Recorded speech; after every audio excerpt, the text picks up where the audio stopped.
Sí, sé que es muy duro estar aquí hoy un viernes ya, donde ya por fin parece que uno puede ir a pasear por el Retiro o por la Gran Vía gastándose el dinerito, pero bueno, pues les agradezco muchísimo que estén aquí. La verdad que sí, agradezco también por supuesto a María la presentación y también a Paco, por supuesto, al que le mando un abrazo desde aquí cuando lo vean un par de días, cuando esta conferencia, esta charla se cuelgue en el canal de YouTube, pues ya lo verá. Y sobre todo, también como ha dicho María, la verdad es que aquí en el CAUM se respira un ambiente que es muy importante, que es el amor por la cultura. Es mi octava conferencia en el CAUM. Yo creo que soy el que más conferencias ha dado, por lo menos de ciencias, ¿no? Y he hablado de todos los temas, porque lo que me conocéis sabéis que soy muy osado y me atrevo a hablar hasta del cerebro siendo químico. El cerebro es el gran reto de la ciencia del siglo XXI, eso lo tiene que decir un químico que sea un químico como yo, y lo tiene que decir, por supuesto, un neurocientífico, y hasta lo puede decir cualquier ingeniero de cualquier área, por su importancia y por su complejidad. Porque nosotros somos realmente el cerebro, y con el cerebro es lo que nos va a permitir seguir progresando. Y claro, aquí la pregunta es, que muchos podéis hacer, sobre todo sea un neurocientífico o biólogo en la sala, pero ¿qué narices, por decir una palabra suave, hace un químico orgánico hablando del cerebro? Y como he dicho antes, pues muchos me conocéis y sabéis que yo soy muy osado y soy capaz de hablar casi de cualquier cosa. De lo que menos me gusta hablar es de mi trabajo, porque si yo tengo que hablar de síntesis orgánica, de compuestos aromáticos, de péptidos, voy a hablarlo siempre a un nivel muy técnico. Entonces yo prefiero siempre hablar de un tema que yo no conozca y que me obligue a aprender sobre ese tema. Porque yo aquí sigo un poco la máxima que dijo Roald Hoffmann, es que dar una clase, dar una conferencia o escribir un artículo científico es prácticamente lo mismo. Lo primero que tiene que hacer el ponente, el escritor, es entender bien el tema. Entonces, cuando yo me preparo este u otros temas, aquí he hablado de la tabla periódica, he hablado de historia de la ciencia, de fármacos, de un montón de temas, ya son 8, de química y cine, por supuesto, también. Entonces, yo tengo que decir que, hombre,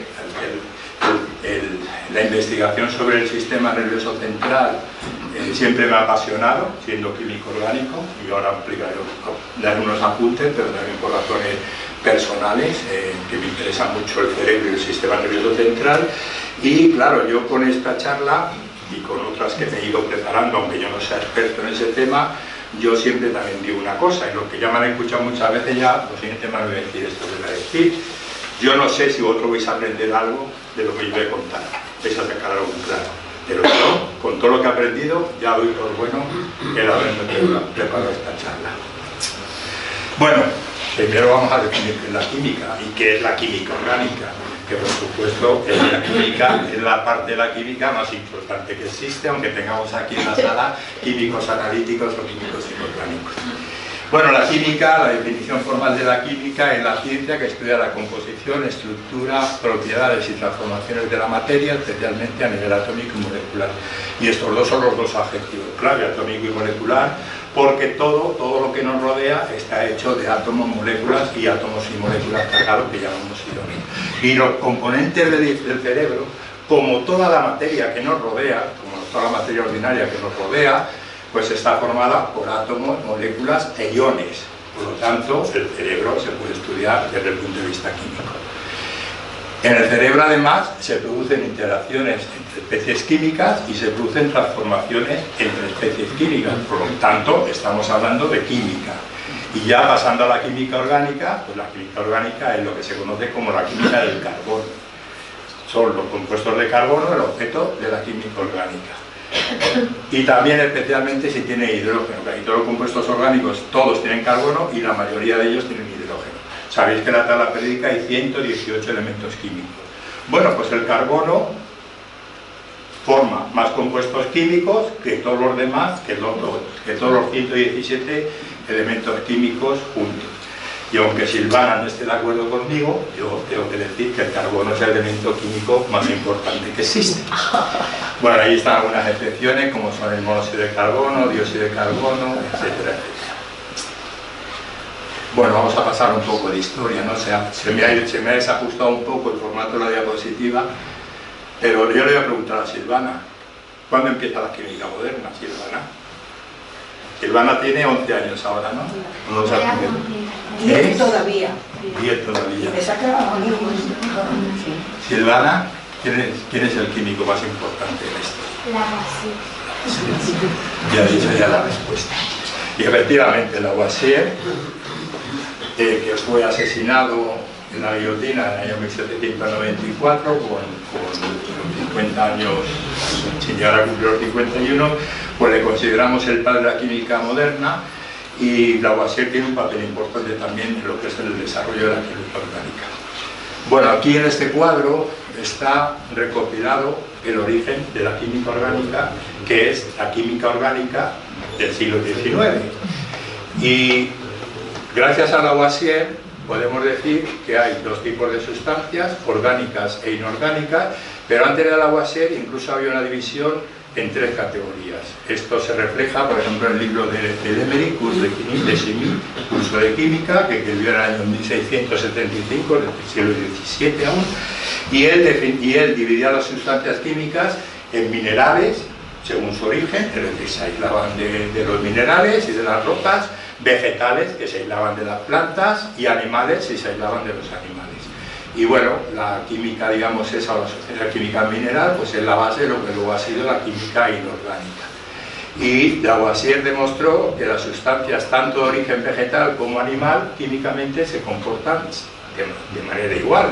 Y cuando se queman, con ese elemento químico que él identificó su función, que es el oxígeno, pues se genera CO2. Y entonces ya a partir de Lavoisier, la química empezó a ser una ciencia como tal, es decir, se aplicaba el método científico, se aplicaba el rigor en las medidas, se planteaban hipótesis que se tenían que testar, etcétera, etcétera. Y esto dio lugar a lo que se conoce como la química orgánica, o originalmente llamada la química del carbono. Y claro, como estos compuestos que tenían carbono, que generaban CO2 cuando se quemaban, tenían un origen de ser vivo, vegetal o animal, esto llevó al gran Berzelius a plantear que estos compuestos químicos, esto que llamamos compuestos orgánicos, solo se podían obtener de una fuente natural. Nunca podían ser hechos por el hombre o por la mujer, eran los hombres prácticamente los que trabajaban en los laboratorios, por el ser humano, y que siempre serían sustancias de origen natural. Por lo tanto, él pensaba que para tener estos compuestos había que recurrir a lo que él llamó la fuerza vital, una especie de, bueno, fuerza vital, todos entendéis lo que es, y dio lugar a la teoría del vitalismo. Esta teoría del vitalismo, que la propone Berzelius en el año 1807, empieza a derribarse con el trabajo de Friedrich Wöhler, cuando en el año 1828 sintetiza la urea, a partir de compuestos inorgánicos. Y en los libros de texto se sigue contando que la síntesis de la urea de Wöhler hizo caer la teoría del vitalismo, y eso realmente no es cierto. ¿Por qué no es cierto? Porque en su síntesis de la urea, Wöhler utilizó amoníaco, y el amoníaco era de origen natural.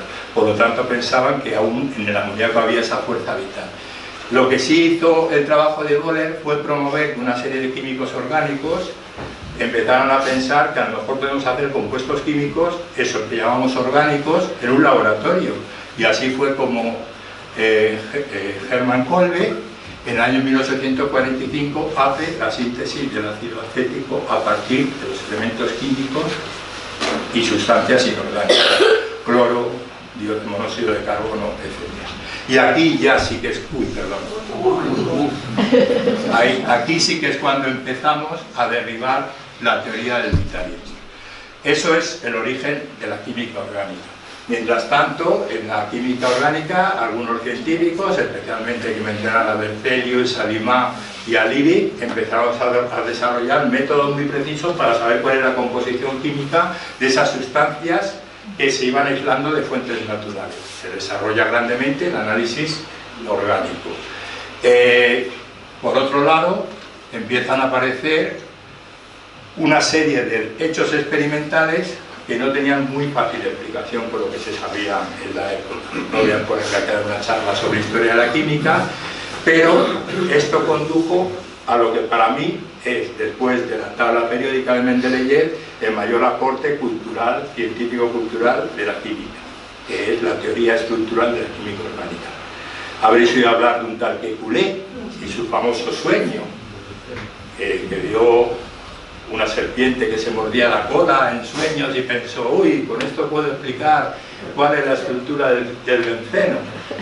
También se le ocurrió que los carbonos tenían que ser tetravalentes y eso empezó a explicar muchísimas cosas. Bueno, gracias a todos estos grandes científicos que están aquí, pues llegamos a lo que se conoce como la teoría estructural de la química orgánica, porque la química orgánica es muy peculiar en relación con la orgánica. Si luego tenéis dudas, os lo puedo dar alguna aclaración más. Y bueno, todo esto se hizo en una época en la cual no se admitía el concepto ni de átomo ni de molécula. Es decir, que los científicos de esa época aún estaban dando un poco para los del ciego, y a pesar de eso hicieron un grandísimo progreso.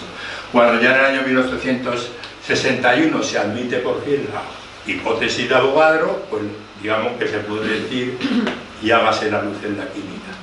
Y entonces se pudieron explicar todos los hechos químicos. Esto supuso unos cuantos años de retraso conceptual en la química en comparación con la física, donde desde el año aproximadamente 1785, gracias a los principios matemáticos de Isaac Newton, incluso antes con Galileo Kepler, pues ya teníamos una estructura, una ciencia bastante bien asentada. Bueno, esta es la química orgánica, el origen de la química orgánica. Y esto, que no tenéis, que además no sé muy bien, pero es que me da igual, tampoco quiero que veáis nada. Cualquiera que ve esto, y por ejemplo Alejandro, que es bioquímico, dice, uy, eso es un mapa del metabolismo. También ayuda que allí en la cabecera pone metabolismo humano, para identificarlo aquí.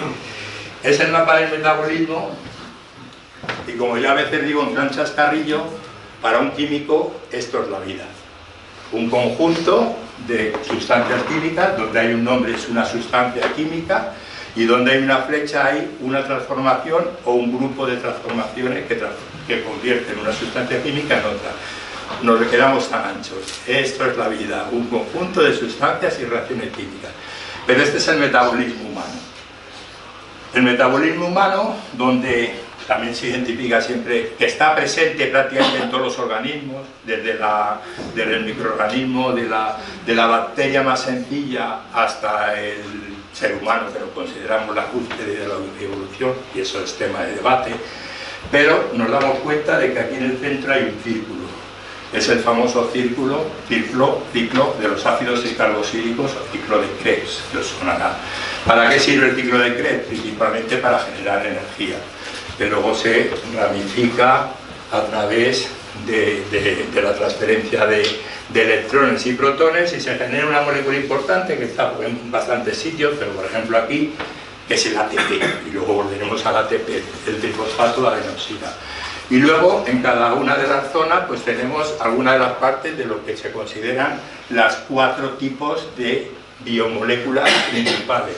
Aquí tenemos los lípidos, aquí tenemos los carbohidratos, aquí tenemos los ácidos nucleicos, los portadores del secreto de la vida según Francis Crick, y aquí tenemos las proteínas. Bueno, ese es el metabolismo humano, ¿vale? Y claro, yo estaba dando alguna charla sobre productos naturales. Productos naturales no es eso que ponen en el pan, que dicen que es todo natural, o en los cosméticos. No, en química, un producto natural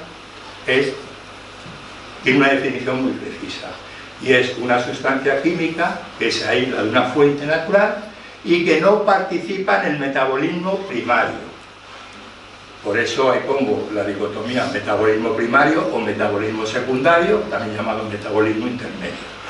Entonces, en cualquier organismo inferior a nosotros lo consideramos a todos inferiores, pues en cada una de esas flechas hay una especie de ramificación y de pronto se puede generar esto que los químicos llamamos un producto natural o metabolismo secundario. Y entonces, me acuerdo que estaba dando un curso de máster o de doctorado, era sobre química de productos naturales, y uno de los estudiantes me preguntó, ¿y en el ser humano no hay metabolitos secundarios? Y yo dije, sí que los hay. pero no podemos llamarlos así porque nosotros somos antropocentristas. ¿Y cómo vamos a decir que en el metabolismo humano hay algo que es secundario? Todo es principal.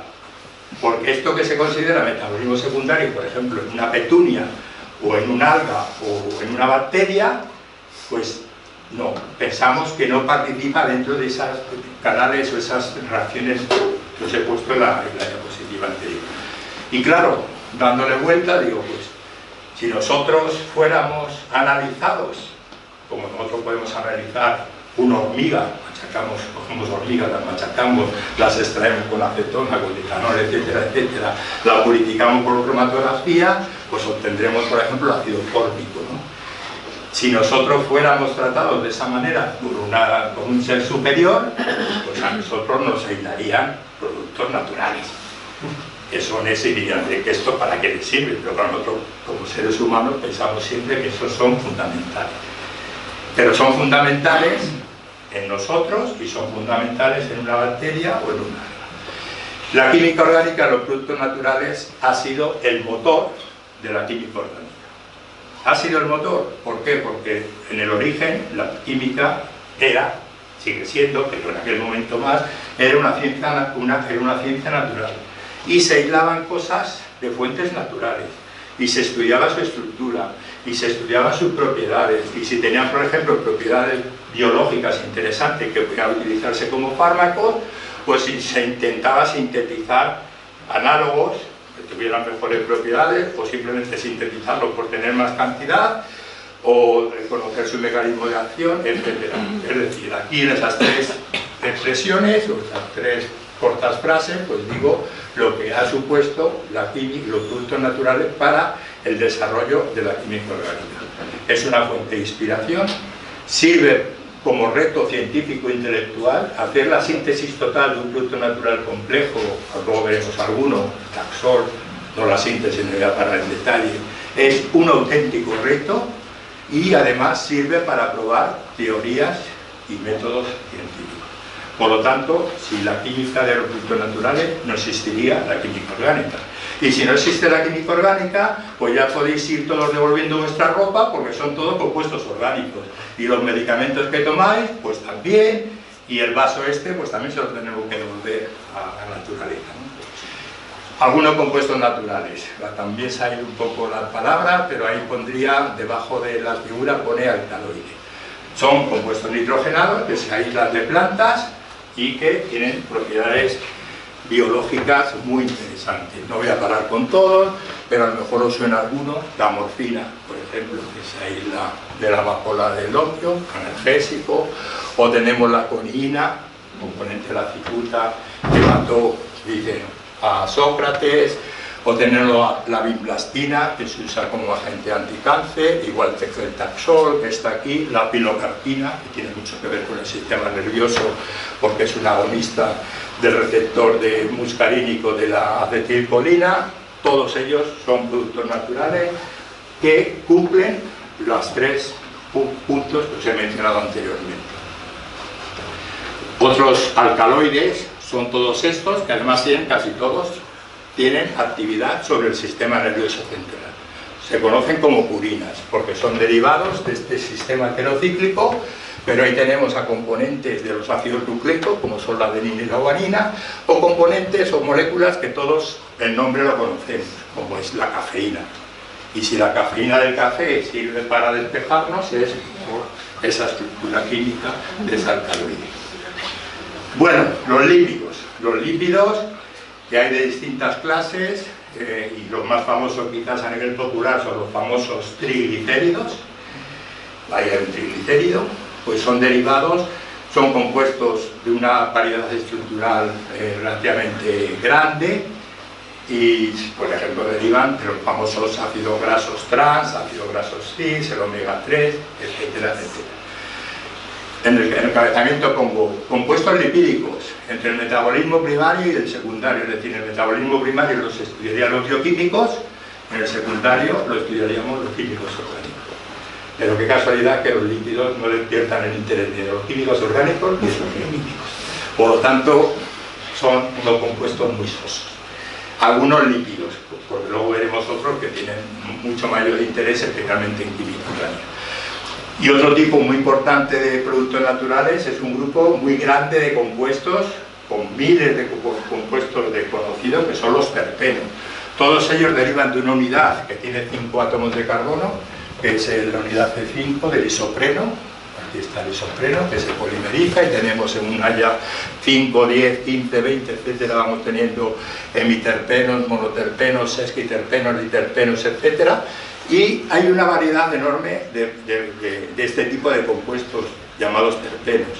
Una característica, normalmente esto se suele aislar de plantas, y una característica de estas plantas es que o producen terpenos o producen alcaloides. Eso es una cosa que aún nadie ha sabido descifrar, porque quizás la planta, ese ser vivo, no tenga suficiente capacidad para preparar compuestos muy variados. Estos son solamente una selección, ya vi que unas cuantos, con estructuras químicas muy variadas, espero que se vea bien desde aquí, desde el fondo, compuestos acíclicos, compuestos monocíclicos, compuestos bicíclicos, compuestos de tamaño muy grande, etcétera, etcétera. Todos estos están en el componente de la planta de la marihuana, solo en una planta, se puede aislar todo ese tipo de compuestos.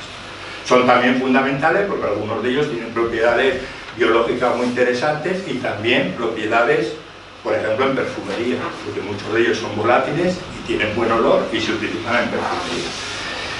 Los esteroides son compuestos que son derivados biogenéticamente. Biogenéticamente significa la biosíntesis o la síntesis dentro de una célula, y están relacionados con los terpenos a partir de lo que se conocen como triterpenos, que tienen 30 átomos de carbono. Ahí están los esqueletos principales de los esteroides, desde el colestano con 27 átomos de carbono al estrano con 18 átomos de carbono. Pero lo importante aquí son los compuestos concretos, porque aquí hay una serie de nombres que seguro que a todos os suenan y muchísimo. El colesterol. ¿El maldito colesterol? No, el maravilloso colesterol, porque es una molécula fundamental para la vida, porque sin colesterol nosotros no estaríamos aquí, porque forma parte de las células de los mamíferos, y aparte de eso, como veremos en la siguiente diapositiva, es el precursor de todas las hormonas y la vitamina D, que también es una hormona, que nosotros usamos en nuestra vida. Progesterona, la hormona sexual, al igual que la estrona, que está ahí abajo, o la cortisona con sus propiedades antiinflamatorias, es decir, una molécula fundamental en el sistema inmune inflamatorio, o el ácido cólico, que bueno, que gracias al ácido cólico pues hacemos mejor la digestión, ¿no? Porque sirve para, por ejemplo, disolver fácilmente o formar complejos con las grasas, y de esta manera podemos hacer mucho mejor la digestión. Que pensaba que estaba por ahí también en la siguiente. Aquí no se ve muy bien, pero a partir del colesterol, como he dicho, se biosintetizan todas las hormonas que nosotros necesitamos en nuestro organismo, a través de una serie de transformaciones químicas. Hormonas sexuales, hormonas como la aldosterona, que controla el nivel de agua y metabolitos y de sales en nuestro organismo. Los corticoides, la cortisona, por ejemplo, que ya os he mencionado antes, cortisol, que también tiene una estructura similar a la cortisona y que sabéis que se ha identificado como la molécula del estrés. Cuando uno tiene mucho cortisol va a ver que está muy estresado, y aquí abajo pues está lo que se conocen como las hormonas sexuales. Tenemos la hormona sexual femenina, como es el estriol, con la estrona, el estradiol, que están relacionadas, y estas dos proceden de la hormona sexual masculina, que son la testosterona y los androstanos. Ya digo, sin colesterol, nuestra vida, o sea, no sería vida, no tendríamos vida. Y también el colesterol es el precursor de la vitamina D.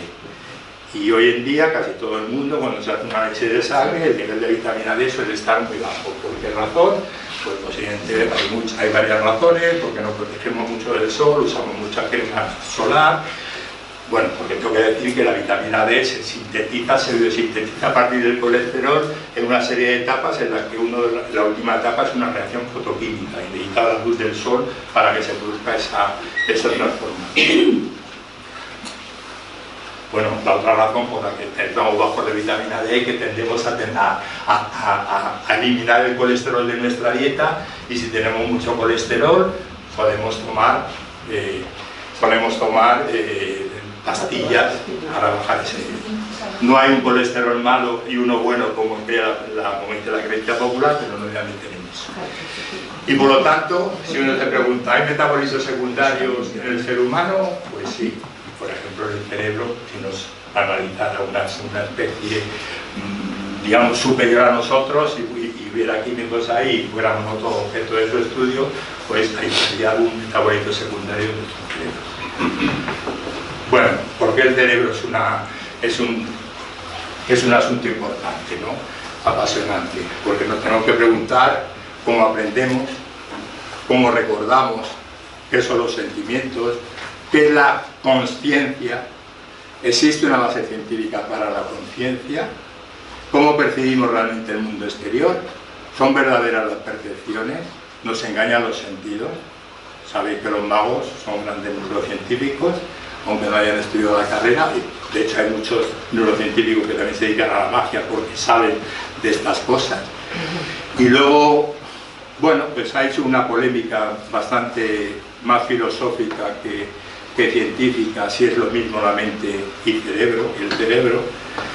Hay quien dice que sí, hay quien dice que no. Yo, como no soy filósofo, no me voy a meter en esto. Tiene base científica todas las técnicas y métodos de la psicología, como puede ser el conductismo, el psicoanálisis y técnicas similares. Existen en el ser humano aspectos éticos y morales, eso está en nuestro cerebro. Es un componente social y no tiene nada que ver con la parte esa donde se producen reacciones químicas que llamamos cerebro. Y hay una base científica para el carácter, es decir, que Netanyahu es un genocida y tengo que decir a que hombre se grave porque su cerebro dice que tiene que ser un genocida. Bueno, y sobre todo dos aspectos que he puesto ahí en color morado. ¿Cuál es el mecanismo molecular de la memoria? Bueno, eso es un tema que a mí me apasiona, pero que no voy a hablar pues, nada pertinente de la memoria. Y cómo se relacionan los sistemas nervioso, inmune y endocrino. Cada uno de los tres por separado es muy complejo, y sabemos muy poco de cada uno de ellos. Interaccionan estos sistemas, interaccionan 2 a 2, y cómo de complejo es esa interacción. Y si interaccionan los tres a la vez, bueno, yo creo que aquí es un campo que, como digo antes, es el gran reto del siglo XXI, ¿no? En este libro, es un libro ya bastante antiguo, pero bueno, como es de divulgación, algunas cosas siguen siendo... se la explica muy bien, vamos, el autor, ¿no? Y en la contraportada dice: no hay fantasmas en la maquinaria central, no hay motores inmóviles, todo es una cuestión de física y química. Y entonces, el hecho de que nosotros debamos estudiar el cerebro desde el punto de vista de la ciencia, es decir, principalmente desde la física y de la química, pues podemos quizás avanzar. O no, porque vamos a ver qué tenemos para saber cuáles, o sea, qué herramienta tenemos a nuestra disposición para entender el cerebro, el propio cerebro. Por lo tanto, es un problema filosófico, o un callejón sin salida, vamos a decir, porque el cerebro ha interesado mucho a los filósofos. Yo me he leído ahora estos días, o estas últimas semanas, para preparar esta charla, a un libro sobre ciencia, sobre filosofía y neurociencia. La verdad que como está escrito por filósofos no entiendo nada. Algunos hitos, ha habido muchos premios Nobel que han recibido el galardón por su investigación sobre el cerebro, sobre el sistema nervioso central y algunos aspectos relacionados con el cerebro, porque por ejemplo, cuando nosotros decimos ¿por qué olemos? Porque tenemos una nariz, no, porque tenemos un cerebro. ¿Por qué vemos? Porque tenemos un cerebro. Entonces ha habido muchos científicos que han estudiado también los sentidos como una conexión con el cerebro, ¿no? Bueno, el pionero de todo esto es sin duda alguna Ramón y Cajal. Compartió el premio Nobel con Camillo Golgi, que sabéis que se llevaba muy mal y de hecho sus discursos del premio Nobel eran totalmente antagonistas. Ramón y Cajal claramente mereció el premio Nobel, yo tengo más dudas si Gorky lo mereció. Dale y Levy están aquí. Dale descubrió la acetilcolina y él pensó que podía tener algún papel en la transmisión de información a nivel neuronal, es decir, un papel de lo que luego se ha llamado neurotransmisor. Y fue Levy el que demostró que la acetilcolina realmente era un neurotransmisor que activaba el músculo. Y bueno, los dos, a pesar de que uno puede pensar, porque claro, el trabajo de Levy es unos años posterior a Dale. Yo, cuando leí la vida de estos dos señores, de estos dos grandes científicos, que son dos grandes científicos, pensé, uy, pues Levy se aprovechó del trabajo de Dale. Y bueno, nunca puso Dale ninguna pega a compartir el premio Nobel con Levy, o sea que además yo creo que eran hasta muy buenos amigos, ¿no? Luego tenemos, por ejemplo, a estos tres señores que recibieron el premio Nobel de 1963 porque se dieron cuenta de que realmente la activación de una neurona, y luego veremos qué significa eso de la activación de una neurona, tenía que ver con un potencial eléctrico, y ese a su vez está motivado por una sustancia química que llamamos neurotransmisor, pues son Eccles, Hodgkin y Huxley. Por cierto, Eccles es una persona que se volvió luego bastante religiosa y ya pensaba que hay una cosa aparte o superior al cerebro físico, que llamarle como queráis, que lo llamaba alma. Dalton, Greenhand y el gran Eric Kandel pues descubrieron fenómenos que se llaman, bueno, en general, en la transmisión de señales entre células, no solo neuronas, sino en células de cualquier organismo multicelular, que es lo que se conoce como transducción de señales. La transducción de señales es simplemente es un proceso complejo donde una célula le manda un mensaje a otra célula que puede estar muy distante, y a través de ese proceso, que llamaríamos mensajero, pues se hace lo que se conoce como, se define como transducción de señales. Luego, cuando veamos cómo funcionan los neurotransmisores, veremos ya algo con un esquema, ¿no? Y uno más reciente, yo creo que el más reciente que ha habido aplicado a la neurociencia, pues son Julius y Paputian, donde se dieron cuenta, o describieron, estudiaron y describieron los receptores de temperatura y del tacto, que por supuesto, receptores de temperatura no sentimos porque nos quedemos cogiendo una plancha caliente, sino que es el cerebro el que dice, oye, coge una plancha caliente, y empieza a dar un grito, ¿no? Bueno, pues es un trabajo importante y, como digo, los sentidos relacionados con el cerebro. Bueno, antes mencionaba la dicotomía cerebro-mente, y efectivamente existen muchos filósofos, muchos de ellos contradiciendo, no entre ellos, sino incluso a veces uno a sí mismo, después de un tiempo. Es difícil ser filósofo y después de tu vida tener que decirte de lo que ya habías dicho. O sea, ya evidentemente cogito ergo sum, pienso luego existo, ya Descartes podía decirte lo que quisiera, que no podía decir ninguna otra cosa que contradijera eso que dijo, ¿no? Bueno, Descartes estaba totalmente equivocado. Claro que Descartes, como buen jesuita, pues ¿cómo va a pensar que no existe el alma y que el cerebro y el cuerpo son dos cosas que van por ahí por separado, y que el cerebro es puramente un vehículo, ¿no? Bueno, y de hecho Descartes incluso propuso que el cerebro, o sea, que el alma está en una glándula que está muy pequeña, que está en el cerebro, que se llama glándula pineal, ¿no? Baruch Spinoza pues también profundizó en el tema de la dicotomía cerebro-mente, y sobre todo la parte esa más espiritual, pero bueno, digamos que la religión judío era de familia, pero bueno, como dijo Albert Einstein, el Dios de Spinoza no era el Dios de los católicos o de los cristianos. Bueno, este es un libro que viene en algunos artículos bastante generales sobre neurociencia y filosofía, y algunos hay que se lo sacaron para poder sacar una conclusión bien, ¿no?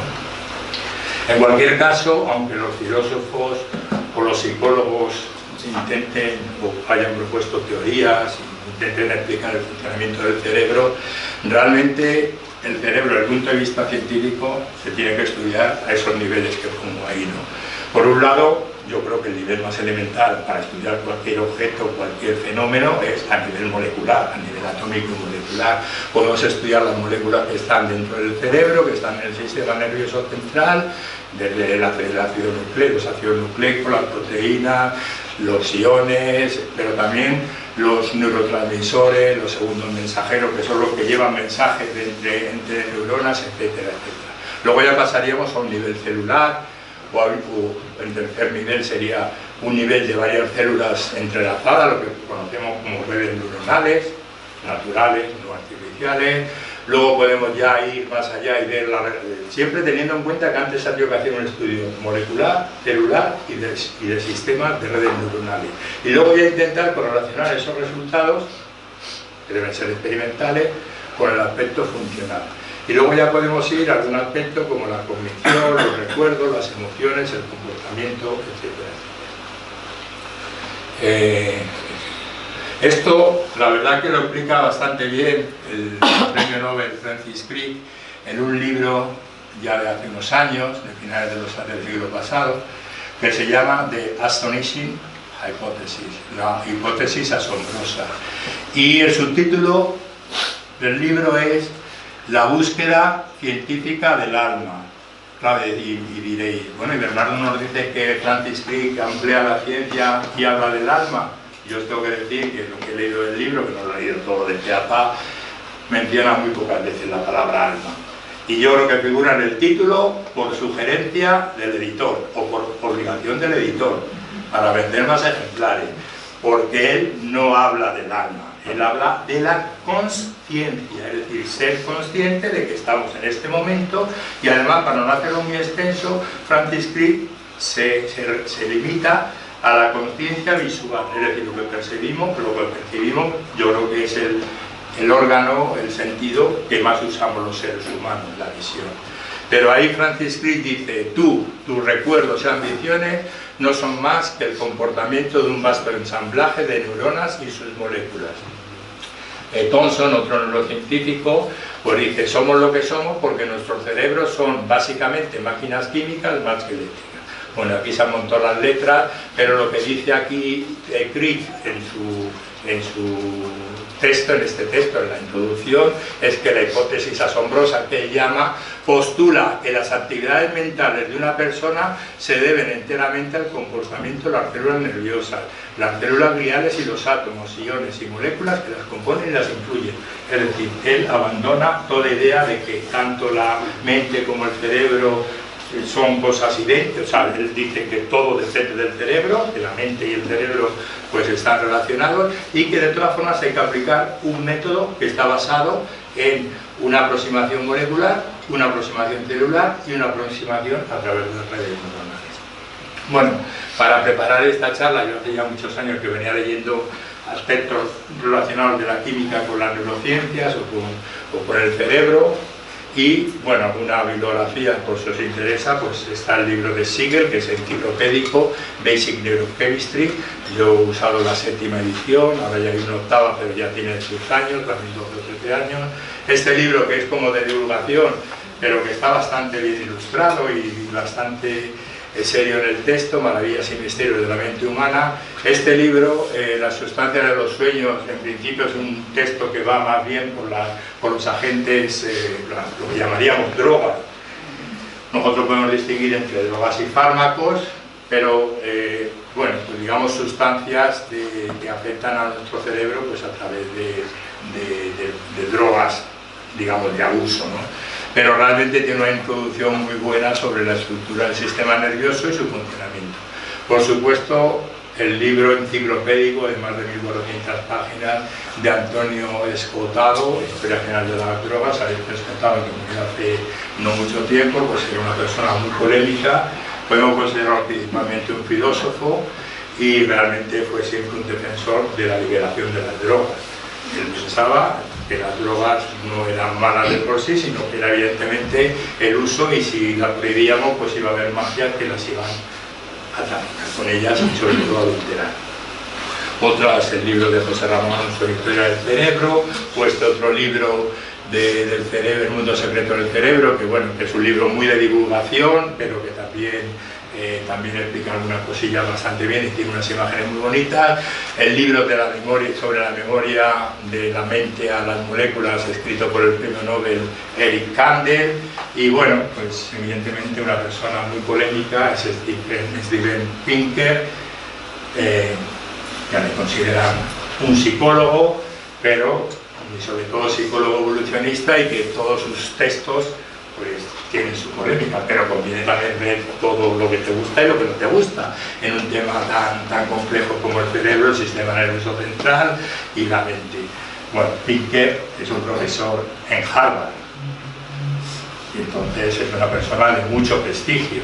Por cierto, que hoy hemos recibido la noticia de que uno le mandas al siglo XVIII, principio del siglo XVIII. Si a Harvard le dan palo, ¿qué va a ser del resto de la cultura humana? Bueno, como muy lentísimo y muy rapidísimo. Bueno, ¿cómo está organizado el sistema nervioso central? Principalmente, el sistema nervioso, principalmente en dos partes, lo que se conoce como sistema nervioso central y sistema nervioso periférico.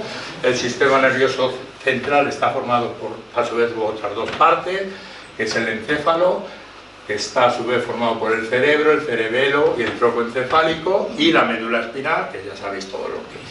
Y el sistema nervioso periférico, que son los nervios realmente que van desde la médula espinal al resto del cuerpo, pues tenemos los somáticos, que son los nervios, y el sistema nervioso periférico autónomo, que es el responsable, por ejemplo, de que respiremos, de que el corazón lata, de que los vasos sanguíneos se contraigan o se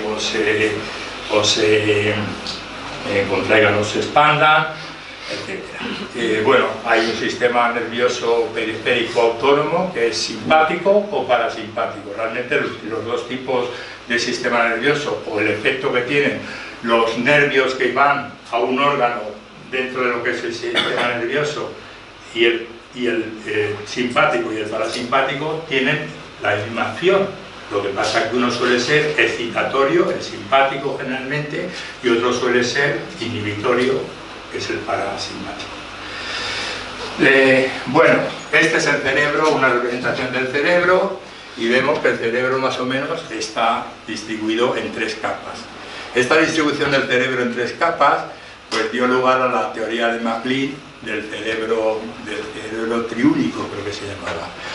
Dice MacLean: el cerebro ha evolucionado y tenemos una parte del cerebro, que es la parte, digamos, interior, o más interior, que es lo que se conoce como cerebro neorreptiliano. Luego tenemos una parte que es el sistema límbico, sobre todo, que es un cerebro de mamífero primitivo. Y luego tenemos la parte importante del cerebro, que es la parte más externa, que tiene muchas circunvalaciones, que tiene una gran cantidad de arrugas y tal, que es el cerebro de mamífero. Bueno, esta teoría, aunque la propuso MacLean y muchos, sobre todo psicólogos, la siguen, y para explicar, porque a veces a lo mejor veis una noticia en la que dice: es que esta persona ha respondido a un hecho porque estaba activo su sistema reptiliano. Eso a veces sale esa noticia, y expertos de tal sitio te dicen que eso es así porque nuestro cerebro está estructurado en tres fases, bueno, eso no. Ya nuestro cerebro, pues no sé, otro aspecto muy importante a estudiar es la evolución del cerebro, por ejemplo, porque nuestro cerebro es como es. Nosotros no tenemos el cerebro más grande. Si es verdad que tenemos un cerebro que en relación a nuestro cuerpo, nuestro tamaño, es bastante grande, mucho más que, por ejemplo, los primates con los que nos relacionamos. Y luego, bueno, lo que parece ser, que es muy importante, es la parte del cerebro más externa, que está formada por todas estas, lo que llamaríamos circunvalaciones.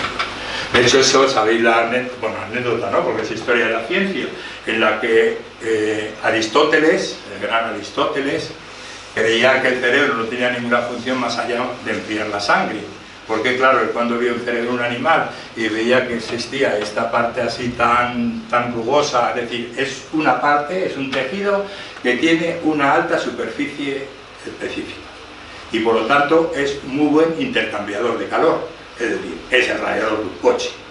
Y dijo Aristóteles: es que el cerebro no vale más que para refrigerar la sangre. Bueno, Es curioso porque Hipócrates de Cos ya se dio cuenta, un poco anterior son más o menos coetáneos, pero un poco mayor Hipócrates, pero él ya reconoció el papel que tenía el cerebro en lo que es nuestra vida.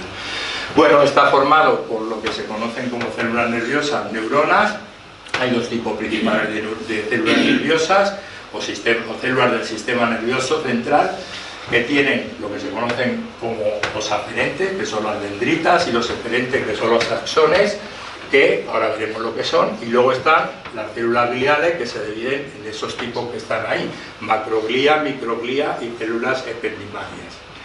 El cerebro es materia gris que envuelve a una materia blanca. Por eso cuando decimos este tiene muy buena materia gris, estamos diciendo que tiene muy buen cerebro, e incluso lo relacionamos con la inteligencia, cuando también es un gran misterio, que sería otra de esas preguntas: ¿cómo el cerebro realmente es responsable de la inteligencia, ¿no? Y en la médula espinal ocurre lo contrario: la materia gris está rodeada por materia blanca.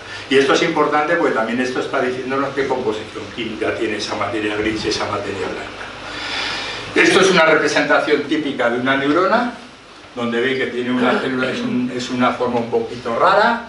Tenemos lo que se conoce como cuerpo de la célula, de la neurona, o el soma, y está rodeado de una serie de pinchitos, vamos a decir que son como las clavijas de un enchufe eléctrico. Luego sale con una especie de cola, que es el axón, que está formado por eso que os he mencionado antes, la mielina, que está a su vez rodeado de lo que se conoce como vaina de mielina. Es decir, esto es un cable eléctrico y que está rodeado por el polímero correspondiente, que en este caso el polímero pues es un lípido. Y al final tenemos los machos de los enchufes, que son las terminales axónicas. La neurona es la célula de nuestro organismo que presenta mayor polimorfismo, es decir, que se presenta en más formas distintas. Según el efecto que tienen las neuronas, pues tenemos las que excitan, excitantes, las que inhiben, inhibidoras, y las que hacen una cosa y la otra, que son las moduladoras. Y además su efecto está influido por neurotransmisores y hormonas. Aquí ya empezamos a ver la relación entre el sistema nervioso central y el sistema endocrino.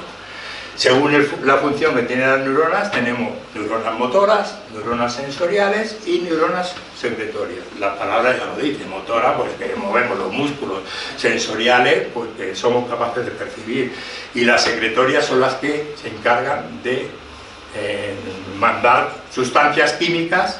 Ya ve que llevo siempre el término, siempre tengo oportunidad, llevo mi terreno de la química, sustancias químicas para que luego esas se transmitan por el cuerpo. Tenemos el papel que tienen tanto las dendritas como las terminales axónicas, y la sinapsis. La sinapsis es el proceso por el que una neurona se comunica con su siguiente neurona, una de ellas a través de lo que sería el macho del enchufe y otra a través de la hembra, es decir, a través de la dendrita y a través de la terminal del axón. Y bueno, ahora veremos. Y luego están las células gliales. Las células gliales, que hasta hace relativamente poco tiempo se creían que no servían de gran cosa, pero ahora ya se están encontrando cada vez más funciones. Claro, esto es lo de siempre. Si nos ponemos a investigar, pues encontramos cosas nuevas y tienen un papel muy importante. Bueno, no voy a pararme porque ya voy un poco pillado de tiempo, pero entre ellos forman la barrera hematoencefálica, porque por suerte o por desgracia, más bien por suerte, no todo lo que va por la sangre llega al cerebro, porque existe ahí lo que se conoce como barrera hematoencefálica, es decir, el término es totalmente descriptivo: barrera entre la sangre y el encéfalo, y está formado por en general por las células gliales. Sirven también para reparar las células que se mueren, porque también otra creencia que había es que las neuronas, una vez que se ha perdido una neurona, nunca se recupera, pero ya se han hecho experimentos donde se sabe que forman, o sea, que se pueden regenerar. Y también son las células productoras de la mielina. Bueno, la mielina ya habéis visto que es el cable. Sin el cable, bueno, sin ninguna parte de lo que es el sistema nervioso, nuestro cuerpo funcionaría. Voy a ir muy rápido porque ya he dicho antes que los lípidos no nos gustan ni a los químicos orgánicos ni a los bioquímicos. Y resulta que el cerebro tiene un 50% de lípidos en materia grasa. Y además, bueno, ahí están un poco recogidas algunas de sus características. Por supuesto, como he dicho antes, los lípidos forman membranas de las células, también de las neuronas. Y luego estas membranas de las células, de las neuronas, tienen insertadas unas proteínas que son importantísimas a la hora de transmitir la información de una neurona a la siguiente. Bueno, tienen su importancia, está clara. Se dijo, y aquí que me corrija si acaso Alfonso, dijo una vez que nada en biología tiene sentido si no es a la luz de la evolución, del darwinista Dovzhansky, ¿no? Yo, como químico orgánico de productos naturales, digo que en la naturaleza no se biosintetiza una molécula si no es necesario. Y por lo tanto, si el cerebro es capaz de tener un 50% de lípidos, es que los lípidos son muy importantes. Pero hay curiosidades, ¿no? Los lípidos. Existen lípidos que están presentes en el cerebro y en otros tejidos, como son esos que están ahí, el fosfolípidos. No tengo ninguna estructura aquí, pero si alguno tiene curiosidad, tengo algunas diapositivas adicionales. Los esteroides, que he dicho antes, o los esfingolípidos. Y luego ha habido lípidos que se aislaron por primera vez en el cerebro, como son esos 4 que están ahí. Una característica también de los lípidos, que son, para hacernos todos una idea, estos lípidos son como el aceite de oliva, es decir, ácido oleico y cosas similares, a lo mejor es que tienen fósforo en vez del grupo carboxilo. Entonces, estos lípidos tienen un alto contenido en fósforo. Entonces, cuando yo era crío se decía que había que tomar mucho fósforo para estudiar, ¿no? A lo mejor esto tiene algo que ver, pero es verdad que el fósforo es necesario para funciones, pues, función la que hace en parte, estas son las funciones de los lípidos en todo el organismo, es un depósito de energía. Cuando ya no tenemos carbohidratos, pues tiramos de la grasilla que tenemos almacenada en el tejido adiposo, y esto suele ser en el cuerpo en forma de triglicéridos, pero es que no hay triglicéridos en el cerebro, es otra característica. O sea, estamos rodeados de triglicéridos y resulta que el cerebro no tiene triglicéridos. Bueno, lo que sí parece ser es que los lípidos que están en la membrana pues forman parte de lo que es el sistema ese de transducción de señales, que ya mencionaba antes, es decir, la transmisión de señales entre neuronas vecinas. Y bueno, tienen a veces lípidos que están también en otras partes del cuerpo, como este es el ácido araquidónico, que es un lípido muy importante, es un ácido graso muy importante porque es el precursor de los eicosanoides, que son una serie de moléculas, por ejemplo las prostaglandinas o los trombosanos, que tienen una relación muy importante con los procesos inflamatorios. Por lo tanto, tienen que ver con el sistema inmune. Otra relación más. Otra vez volvemos a esto, pero ya solamente me voy a centrar en los procesos que generan energía, el ciclo de Krebs y todos los procesos de transferencia electrónica que generan moléculas de ADP. El cerebro necesita una alta cantidad de glucosa para funcionar. El órgano que más glucosa necesita. La glucosa, sabéis, gracias al metabolismo de los carbohidratos y luego el ciclo de Krebs, el transporte electrónico, genera mucha energía en el organismo. Esa energía se guarda en el organismo en forma de una molécula que llamamos por la sigla familiarmente ATP, el pirofosfato, el trifosfato de adenosina. Ahí están las siglas en inglés. Y es como, digamos, la moneda energética con la que la célula pues, usa la energía. Y entonces, ¿para qué necesita el cerebro tanta energía? Yo tengo mi teoría que tiene que ver con el mecanismo molecular de la memoria y también con un poco una visión de lo que es un químico de productos naturales clásico, ¿no? Pero no lo voy a decir porque prefiero meterme con Netanyahu antes que decir esto en público porque es una idea un poco alocada. Bueno, la teoría, lo que pone en los libros de texto, como por ejemplo en el libro ese de neuroquímica de Siegel, es que sirve pues, para que haya transmisión eléctrica a través de lo que se conocen los iones, los cationes principalmente.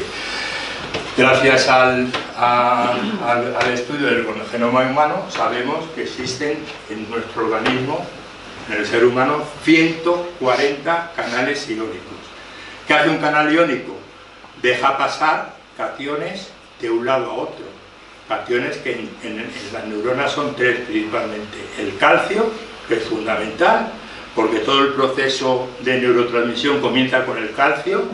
El sodio, que está fuera de la célula, fuera de la neurona, y el potasio que está dentro, y entonces se une entre potasio, o sea, según salga potasio, o se une entre sodio a la neurona, o salga potasio de la neurona, se produce un cambio en el potencial eléctrico, y se está generando una diferencia potencial. Es como cuando ponemos una pila, pues tenemos un 2 volt, o sea, tenemos una diferencia potencial, un voltaje. Y entonces, para eso, según los libros, para eso se utiliza el ATP principalmente, para impulsar cationes a lo largo de esos canales iónicos. Hay otros canales, como son el del agua, o un canal inespecífico, que es ese que se conoce como TRP. Y, bueno, lo importante viene ahora, que son los neurotransmisores. Y como he dicho antes, Bale descubre la acetilcolina y Levy identifica la acetilcolina dentro de lo que se conoce como dentro de una neurona colinérgica, es decir, activada por acetilcolina, y además esa neurona cuando se excita pues provoca un movimiento muscular. Aquí está representado de manera muy esquemática y además de manera muy general. Esto no es un único papel de un único neurotransmisor, sino de varios, pero lo fundamental es que el neurotransmisor se ha tenido que biosintetizar dentro de esa neurona o poderse transportar biosintetizado a esa neurona y se guarda en vesículas. Cuando entra calcio, como os he dicho, la neurona dice, está entrando calcio. Lo que tengo que hacer es liberar el neurotransmisor. Y se libera ese neurotransmisor en lo que se conoce como el hueco Clefes, no sé cómo se traduce, la hendidura sináptica, que es aproximadamente unos pocos nanómetros, alrededor de 40-50 nanómetros de separación entre dos neuronas. Entonces ese neurotransmisor puede hacer varias cosas, una vez que está en la hendidura sináptica. Ir por un canal iónico, que es el canal del sodio, y provoca que entre sodio a la otra célula, con lo que cambia el potencial eléctrico de esta neurona, la neurona receptora, la neurona sináptica, o puede interaccionar con una proteína que está en esa membrana y activa a una proteína que se conocen como proteínas G acopladas, o sea, son proteínas G, lo que es el receptor acoplado a proteína G. Eso lo que hace es transducir señales, es decir, mandar señales a la siguiente neurona, etcétera, etcétera. Pensar que esto no son un trabajo de dos neuronas, es el trabajo de una neurona, luego otra, luego otra, luego otra, y así pues de la cabeza a los pies. Claro, luego puede ocurrir que no todo el neurotransmisor se meta a la siguiente neurona. Una parte puede volver, lo que se conoce como el proceso de recaptación del neurotransmisor, es famosísimo. Los inhibidores de la recaptación de serotonina para tratar, por ejemplo, la depresión, eso sonará, la recaptación de serotonina. Se pueden meter de manera inespecífica, se pueden meter de manera específica, se pueden ir por ahí al medio interneuronal y habrá una enzima, en este caso si es la acetilcolina, es la acetilcolinesterasa, que lo que hace es machacar la acetilcolina, vamos a machacarlo, químicamente lo que hace es hidrolizarla. Y bueno, ese es un poco, a grandes rasgos, el proceso. Luego depende, los detalles dependen del neurotransmisor y de las neuronas concretas, ¿no? Bueno, eso que explicaba en este rollo está por aquí. Pero esta diapositiva sirve para que tengáis en cuenta que todos los tejidos biológicos, por supuesto también las neuronas, tienen moléculas receptoras que son proteínas específicas para cada neurotransmisor. Y está el concepto importante de agonista y antagonista. Agonista es el que potencia la actividad de un neurotransmisor, o se le parece, o es el propio neurotransmisor natural, y el antagonista es el que inhibe esa actividad, el que la reduce. Se conocen más de 50 neurotransmisores, y cada vez se conocen más, por supuesto. Algunos son derivados de aminoácidos, otros aminoalcoholes. Una cosa curiosa, como neurotransmisores hay moléculas gaseosas, y que además son venenosas, como es el monóxido de carbono, que si lo respiramos nos morimos, como si es el sulfuro de hidrógeno, que es el responsable del olor podrido de los huevos, pues son neurotransmisores. Claro, siempre las condiciones fisiológicas de concentraciones adecuadas. Bueno, hay de muchos tipos de químicos de neurotransmisores, y aquí están las estructuras de algunos. Esta es la acetilcolina, este es el glutamato o ácido glutámico, los derivados del triptófano, y la estrella es sin duda la serotonina. Aquí tenemos otro neurotransmisor importante, aquí están las formas tautoméricas de la histidina, de la histamina, y la histamina es a la vez neurotransmisor y además es el que produce las alergias esa gorda cuando uno come un pez que ya no está en buen estado. Bueno, no es que sea culpa del pez, sino que es el propio culpa de la histamina. O sea, un papel dual para una molécula. El ácido gamma aminobutírico, o gamma, o las famosas catecolaminas, que proceden biosintéticamente a partir de la tirosina, a través de la tirosina. A partir de este proceso, primero se forma la L-Dopa, que también os sonará el nombre, en tiempo se usó para tratar el Parkinson. Si habéis visto la película Despertar, si habéis leído los textos de Sachs, pues sabéis lo que significa el L-Dopa. A través de una descarbosilación, aquí se pierde este grupo carboxilo del final, se forma la dopamina, una molécula fundamental. De hecho, algunos piensan que es el neurotransmisor más importante que existe, responsable de la felicidad, eso que se llama molécula de la recompensa. Bueno, muchas actividades. De hecho, hay una teoría, que no está tampoco muy totalmente aceptada, que piensan que el ser humano, o nuestros ancestros, empezó a evolucionar porque empezó a comer mucha carne. En esa carne consciente había mucha tirosina y tuvimos un pico en dopamina. Y en la dopamina es lo que nos ha distinguido de los primates. Bueno, son esas teorías que a veces en evolución que son casi imposibles de probar. Pasamos por una hidrosilación en este metilo a lo que se conoce a otra hormona y neurotransmisores, porque tanto la dopamina como la norepinefrina son neurotransmisores. Se llama norepinefrina, a mí me gusta porque yo creo que es más fácil decir noradrenalina, y también es otra hormona neurotransmisor, es este producto, que es el punto de metilación en este grupo NH2 de la noradrenalina, que es la adrenalina. Todos os suena la adrenalina, como uy, me sube la adrenalina y me estoy muy nervioso y resulta que mi corazón se acelera. Pues efectivamente la adrenalina hace que acelere tu corazón en su faceta de hormona.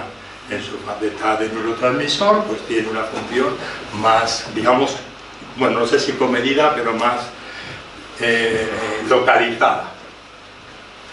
Bueno, antes he dicho que la cafeína nos despierta cuando tomamos un café por la mañana, y es porque activa un receptor, que son los receptores de tipo purínico y que existen en nuestro cerebro, ¿no? Receptores de neuronas purínicas que existen en nuestro cerebro.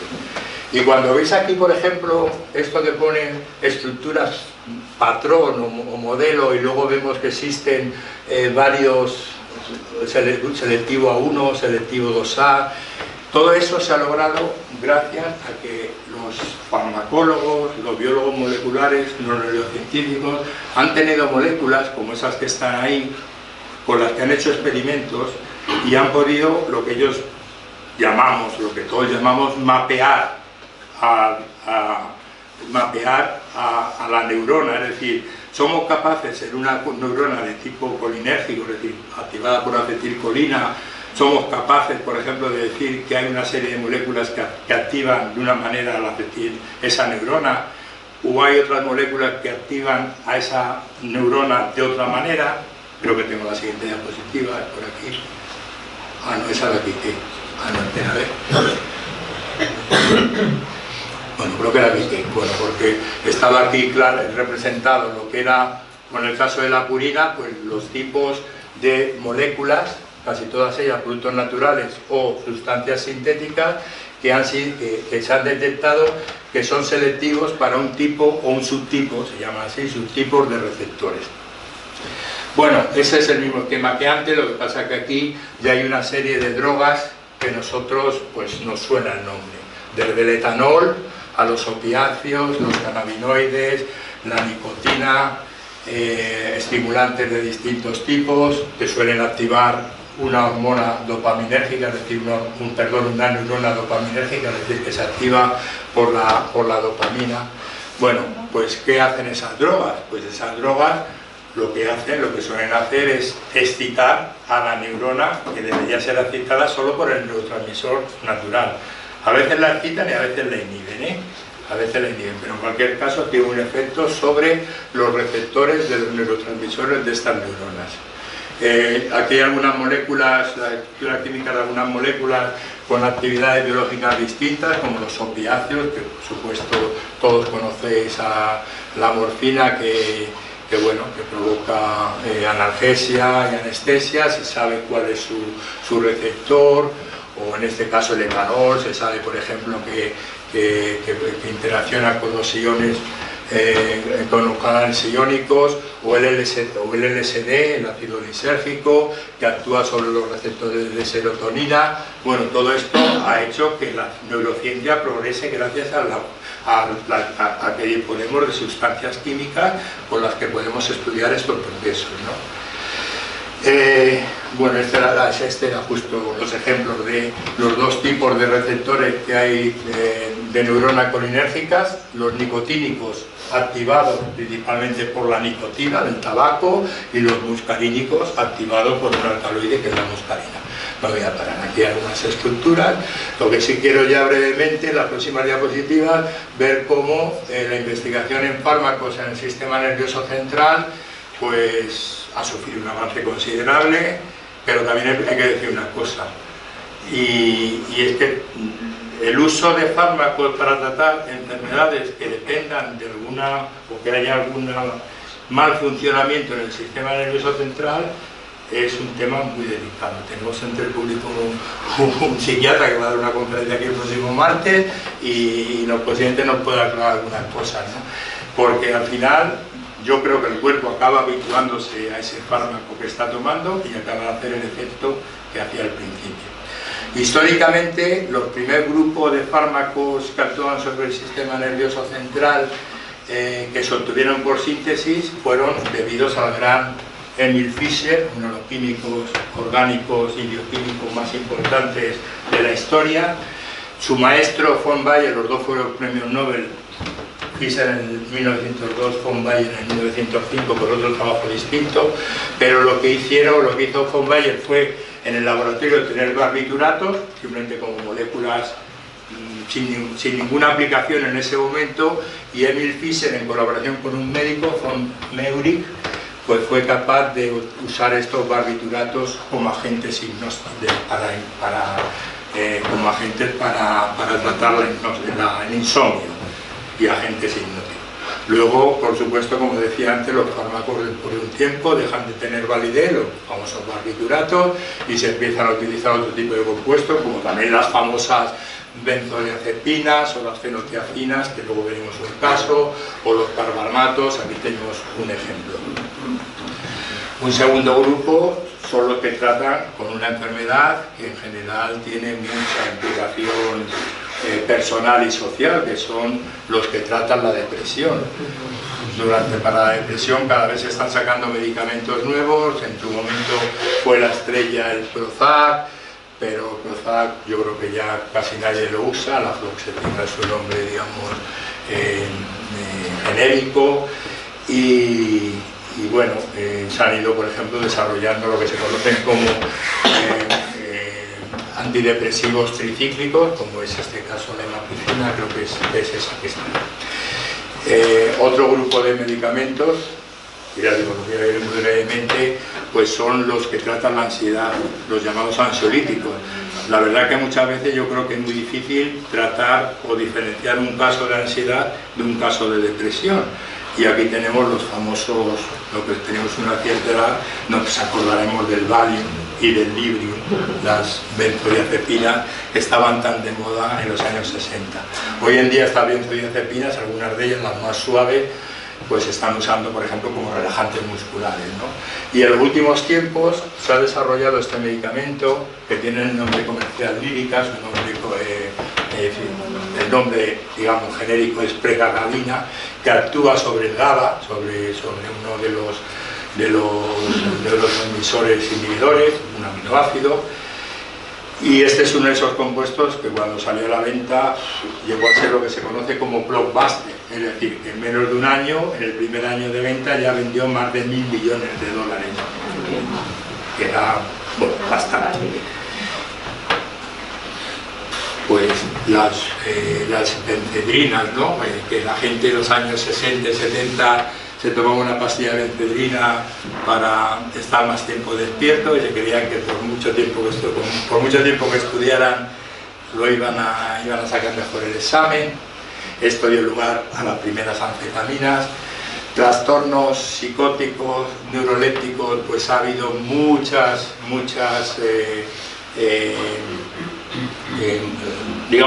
estrategias terapéuticas y, bueno, de duración a largo plazo son complicadas, ¿no?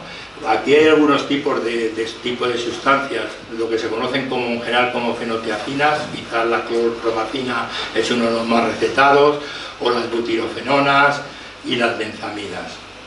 Aquí vemos 3 ejemplos, cada uno de un tipo: una fenotiacina, como es la clorpromacina, una butirofenona, como es el haloperidol, que se utiliza muchísimo, y otro, como es la sulpirina, que es una benzamida que, bueno, que ahora últimamente se está utilizando para tratar los vértigos, por ejemplo.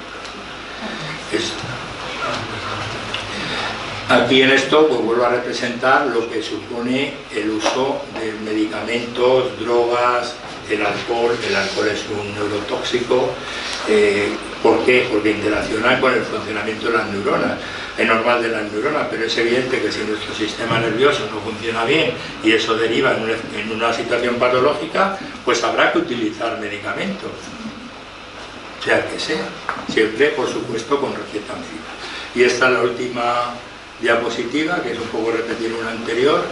No hay fantasmas en la maquinaria central, no hay motores inmóviles, todo es una cuestión de física y química. Y científicamente, para mí, aunque sea químico orgánico, pues es el tema de investigación más importante del siglo XXI. Muchas gracias por vuestra atención.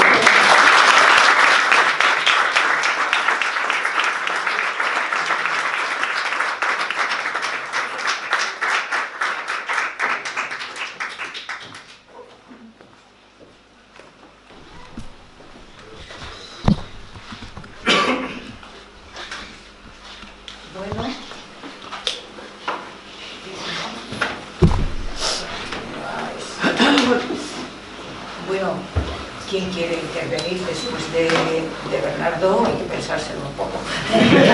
Sí, sobre todo porque me enrollo tanto en la respuesta a la pregunta como en la charla. No, es por todo lo que has desplegado, toda la ciencia que has desplegado. A ver, ¿alguien quiere intervenir?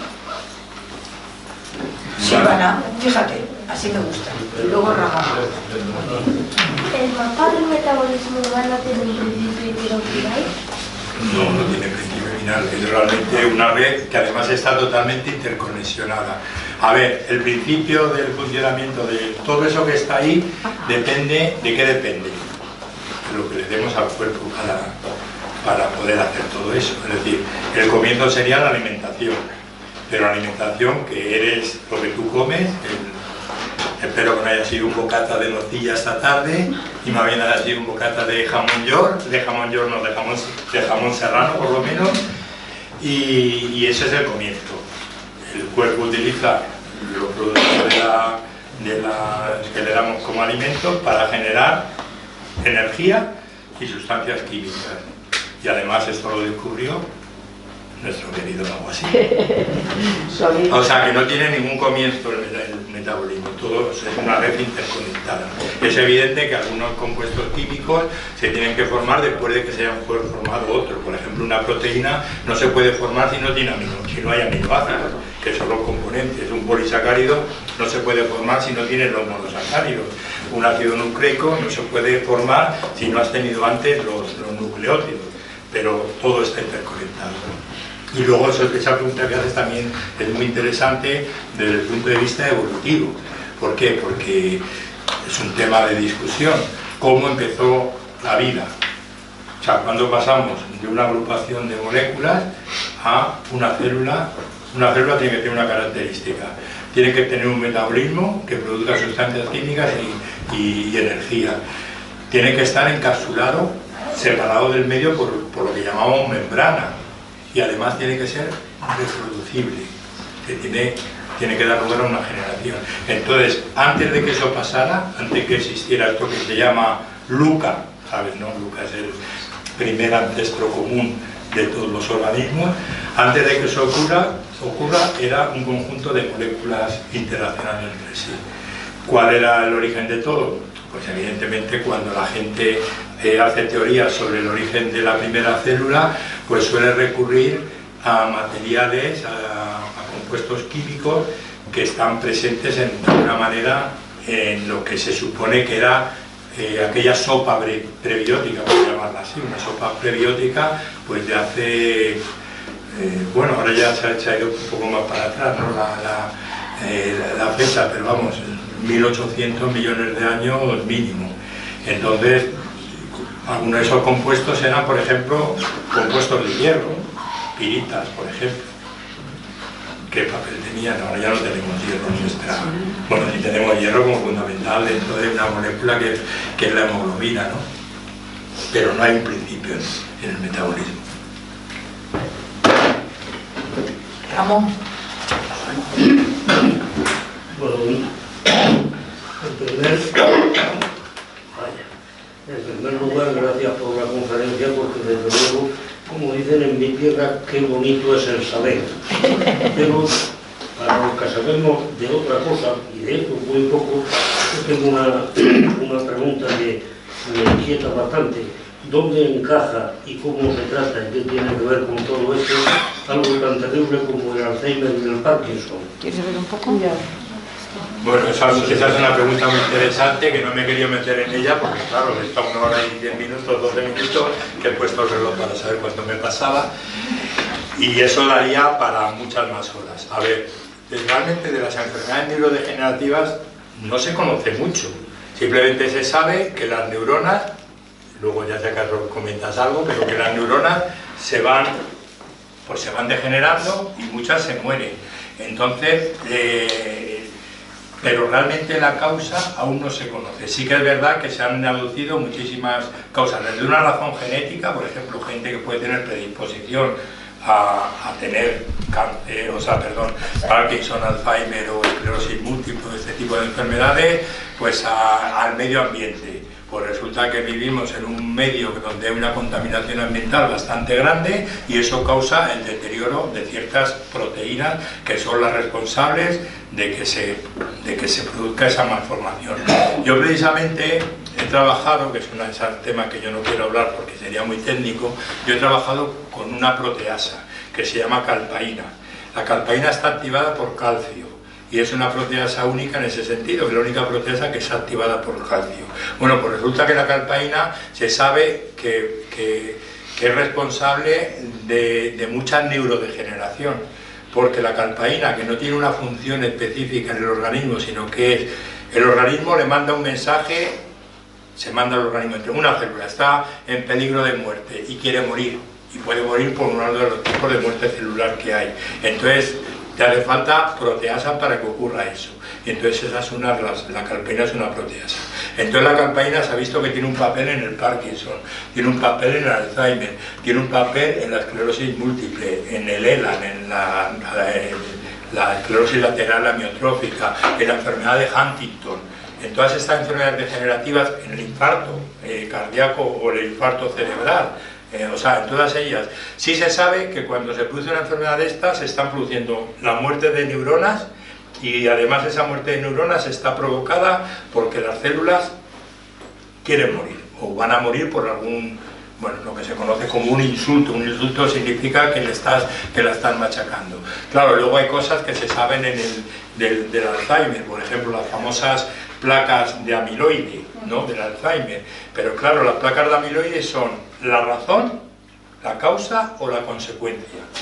Porque muchas veces lo que tenemos cuando tenemos una enfermedad de esta es que se produce lo que se conoce como, vamos a llamarlo así, aquí tenemos un experto que es Alfonso Gallar, se produce lo que se conoce como un mal plegamiento de las proteínas, que es bueno, no sé si os acordáis de la enfermedad, yo creo que sí, de la enfermedad de las vacas locas. La enfermedad de las vacas locas se decía que estaba causado por unas proteínas que se llamaban priones. A mí en principio me parecía que la teoría del prion era una locura, pero a Plessner le dieron el premio Nobel por ello. Luego yo, cuando fui estudiando un poco más y me fui interesando más en relación con la calpaína precisamente y su regulador, que es la calpastatina, me fui interesando más por lo que se conoce como proteínas no estructuradas. Y resulta que este tipo de proteínas, como son los priones, lo que ocurre es que, bueno, por decirlo así muy claramente, una proteína es una molécula muy larga que está compuesta por muchos aminoácidos, un mínimo de 100, pero puede tener miles de aminoácidos. Cuando esos aminoácidos se unen uno tras otro, está lo que se conoce como estructura primaria, que es como una palabra en un alfabeto. Pero claro, una estructura primaria de 100 aminoácidos llegaría de aquí a la Luna, como a veces han puesto estos símiles. Entonces se tiene que plegar, y se plega en lo que se conocen como una conformación, o una estructura primero, secundaria y terciaria. Bueno, pues resulta que uno de los dogmas de la biofísica, que además lo explicó muy bien Alfonso aquí hace como un par de meses, ¿no? Ahora, sí, Alfonso. Pues es que la estructura primaria determina la estructura terciaria, y ya está demostrado que es así, pero en parte. Entonces puede haber proteínas que se muevan conformacionalmente. Y resulta que mientras en una molécula pequeña orgánica, el etanol por ejemplo, las 2 o 3 conformaciones, que son las disposiciones relativas de los átomos dentro de esa molécula, se mueven son energéticamente tan poco diferentes que entre una y otra esa interconversión, en una proteína eso no ocurre. Entonces se ha asociado, por ejemplo, las placas de amiloide con la existencia de proteínas desestructuradas, proteínas que no forman, o sea, que han perdido, digamos, su conformación activa. Ya digo que la etiología de este tipo de enfermedades neurodegenerativas es muy variada. No me he metido hoy con eso porque quería centrarme más en el papel de los neurotransmisores, porque digamos que esos son moléculas, objetos de la química orgánica. Pero vamos, como soy tan osado, para el año que viene doy una charla sobre enfermedades, la damos a la limón, Alfonso y yo, sobre priones y sobre proteínas desestructuradas. De hecho, Alfonso y yo nos conocimos, lo dije aquí en la presentación de su libro, precisamente hablando de proteínas intrínsecamente desestructuradas y de priones. Pero el problema es muy complejo y claro, uno puede pensar, bueno, el problema es muy complejo, pero aquí lo que importa es cómo lo curamos. Pues eso es aún más complejo. Siempre se ha dicho que lo mejor es tener siempre la mente activa, y es verdad que se ha encontrado en esos estudios que se hacen epidemiológicos, que son estadísticos, estudiando muchos sujetos, pues resulta que la gente que es activa, que lee mucho, que se tiene, digamos, una vida intelectual muy activa, que se interesan muchas cosas, pues resulta que tarda más tiempo en desarrollar una enfermedad de este tipo, si no hay un componente genético. Claro, si no hay un componente genético. También esa es otra historia, porque como sí que está probado que en algunos casos puede haber un componente genético, ya están ahí los test genéticos y la pregunta también moral es, no sé si moral o social, es: ¿tú quieres saber que vas a tener Alzheimer dentro de 50 años? Claro, a lo mejor si tú sabes que vas a tener Alzheimer dentro de 50 años, a lo mejor haces una vida para que ese Alzheimer en vez de 50 sea dentro de 60. No lo sé, pero es muy complejo y sí que se tiene que investigar aún muchísimo en este tipo de enfermedades.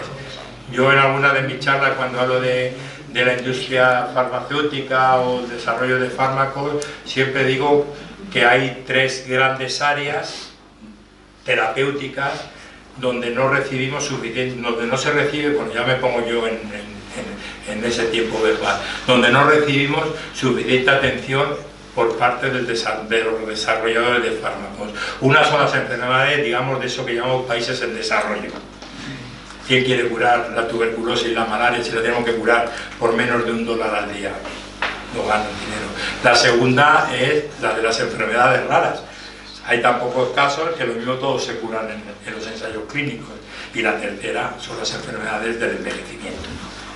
Y ahí y esas sí que se quiere invertir en ellas, pero no podemos, no sabemos lo suficiente.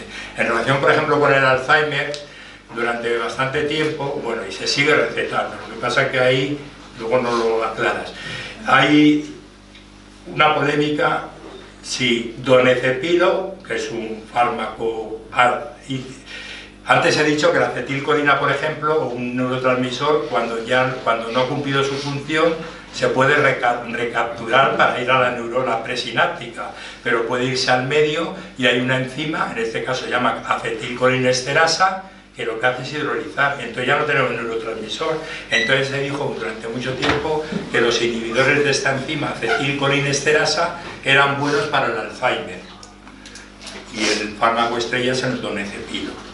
Y yo sé que hay médicos, geriatras, psiquiatras, que unos están a favor de recetar donepezilo para tratar esas enfermedades, no Alzheimer, pero sí un deterioro cognitivo, unos sí y otros no.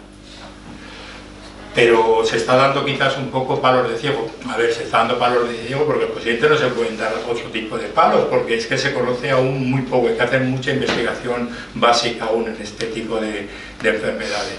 Y aunque pueda parecer una tontería, el hecho de que a Harvard le hayan quitado, aparte de los extranjeros, le hayan quitado, y aquí tenemos un antiguo Harvard Escola, que le hayan quitado, no sé si han sido $2.000 millones de subvenciones, que no es que le dijera al gobierno, aquí las tienen para... No, eran subvenciones en proyectos, en convocatorias competitivas, es decir, que tenían que competir con Stanford y con la Universidad de Houston y con cualquier universidad.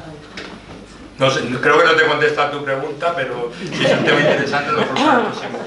Sí. Muchas gracias. ¿Alguien más? Sí, bueno, te estoy llamando de tú. Como te ha hecho varias... Blas. Bueno, no como te ha interpelado un poco. Luego, primero él y luego tú. Sí, quería preguntar si la cuestión de los telómeros y su acortamiento funciona igual en el cerebro que en el resto del cuerpo, o cada uno va con distintos patrones.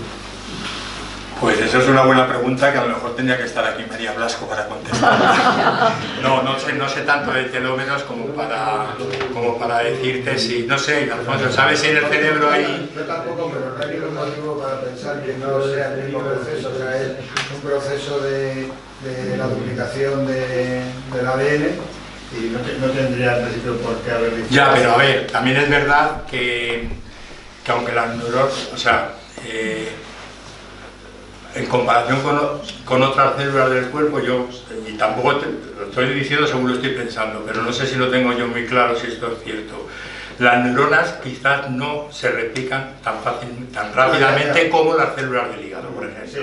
Entonces, si eso ocurre, a lo mejor ya no es tan importante el acortamiento de los telómeros, porque al fin y al cabo el acortamiento de los telómeros, yo por lo que le he oído también muchas veces hablar a María, 2 o 3 veces he escuchado una conferencia suya,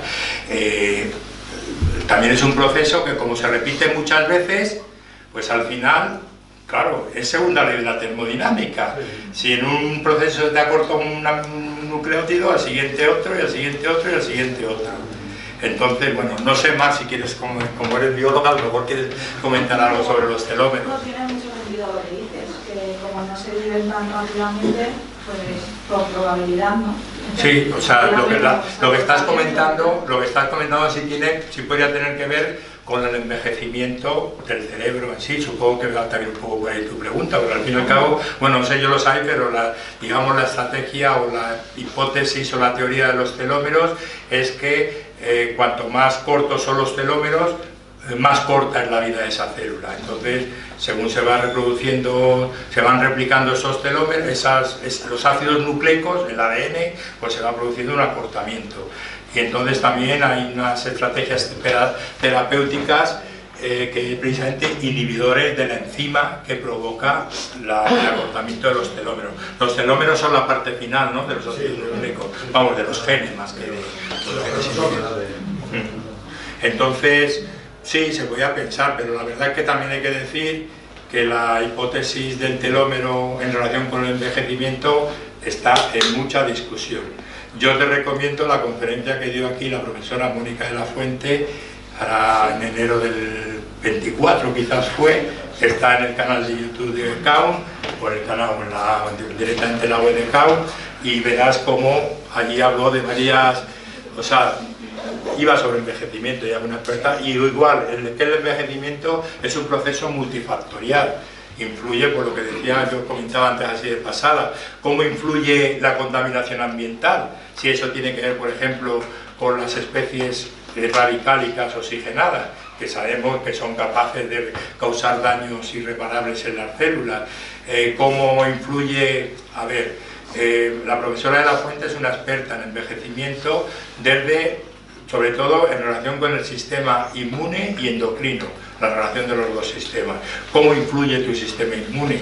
¿Cómo influye el tomar poco o un gran exceso de antioxidantes, por ejemplo? Que hay mucha gente que se atiborra de antioxidantes y muchos antioxidantes tienen una actividad estrogénica, simplemente por su estructura química. Es inevitable. Tú normalmente, si tienes un antioxidante que es un fenol, pues eso tiene una estructura que se parece al estradiol, por lo tanto va a imitar a la hormona sexual femenina. Entonces hay un montón de factores en el caso del envejecimiento y no es fácil decir. Yo creo que la receta que en general se está dando más para evitar el envejecimiento del cerebro, del cerebro, pero al fin y al cabo es el cerebro, es mucha actividad intelectual y mucha actividad física, que también mensana in corpore sano también se cumple. Eso lo decía Campbell, ¿no? Que hay algunas, la actividad física que produce oxocalcina que tenía también que ver con la memoria, ¿no? Sí, sí. Esa era la base molecular del mensana in corpore sano, ¿no? De todas maneras, en la cuestión del cerebro, como tú bien has dicho, todas esas enfermedades, el Parkinson, Alzheimer, y han mencionado a Levy, la demencia de cuerpos de Levy y una serie de enfermedades tal, todas tienen que ver con el depósito de proteínas. O sea que es más que con telómeros. Sí, bueno, felicitarte porque has hecho una exposición magnífica y yo creo que has respondido perfectamente a las preguntas que se han hecho. Respecto al Alzheimer, que me has interpelado en esta cuestión, históricamente, por lo menos hasta el periodo del siglo pasado, el estudio de había una especialidad común que era neuropsiquiatría y que por tanto pues, se encargaba de la psiquiatría y también de las enfermedades neurológicas, todas ellas. Ya se vio que todo eso era complejísimo, entonces pues ya hubo una separación de las dos especialidades. Entonces en este momento el Alzheimer, que es una enfermedad neurodegenerativa como otras, pues explicado, pues es competencia de la neurología. ¿Por qué? Porque, bueno, pues tiene una base orgánica, cerebral, y en psiquiatría nos encargamos de otro tipo de trastornos que tienen, que muchas veces no son conocidos perfectamente, pero que por lo menos no se ha encontrado una base orgánica clara. En el caso de Alzheimer, pues lo que tendría que añadir es que se considera Alzheimer a todo, pero hay otras demencias que no son por este depósito de las placas. La más importante hoy es la demencia vascular, y que tiene que ver con un difícil aporte alimentario, nutritivo, a las neuronas, porque digamos que los vasos sanguíneos están dificultados por la presencia de placas en la arteriosclerosis.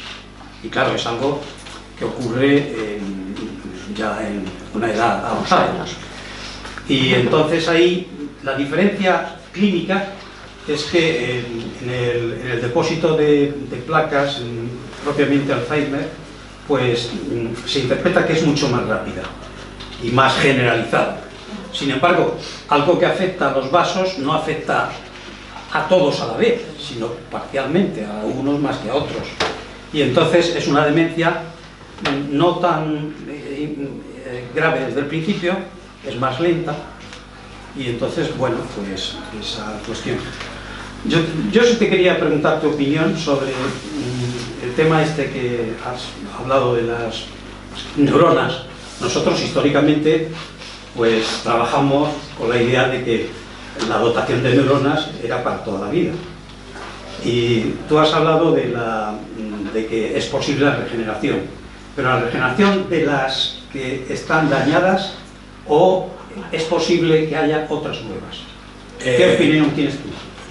Yo hace tiempo leí sobre, que de hecho fue un impacto, ¿no? Estoy hablándote de hace 20 años, ¿no? Que las neuronas se podían regenerar.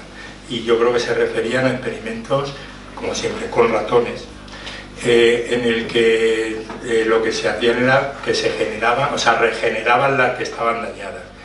Y yo, ahora ya últimamente, que leí bastantes cosas, porque yo esta charla la he dado muchas veces en el instituto, pero a los chicos de secundaria, bueno, esto no se debe decir, hay que hablarles a otro nivel, en el sentido de no tanto detalle a nivel de la química, de los neurotransmisores, porque yo siempre lo enfoco de lo que es la química y la biomedicina, y lo que la biomedicina le debe a la química y tal.